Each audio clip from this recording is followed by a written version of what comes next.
রাষ্ট্রপতি শাসন করলেও মাথায় রেখো আমি একাই 100। বাকি কি আছে? চিফ সেক্রেটারি থেকে, হোম সেক্রেটারি থেকে, ডিজি থেকে, সিপি থেকে সব চেঞ্জ করে দিয়েছে।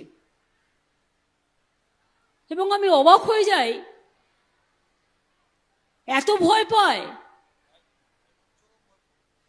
যে একটা কার্সি আমার সাথে কলন পর্যন্ত করেনি তারা। এগুলো তো আমার মনে থাকবে। আমি ভিন্ডিকটিভ নই, আমার সকলের প্রতি বিশ্বাস, ভরসা, আস্থা আছে। কারণ তুমি এখানে লুকিয়ে লুকিয়ে মেঘের আড়াল থেকে রাষ্ট্রপতি শাসন করলেও মাথায় রেখো আমি একাই 100। কারণ আমি একা নই, আমার সাথে যে 100 সেটা হচ্ছে মানুষ। মানুষ আমার সাথে থাকলেই হবে, আমি আর অন্য কিছু চাই না। ওগুলো তো মানুষ দখল করে নেবে, ওগুলো তো 1 মাস পরে আবার এসে ফিরে আসবে, কোনো ম্যাটার নয়। এখন তো আমি ইলেকশন করে বেড়াবো।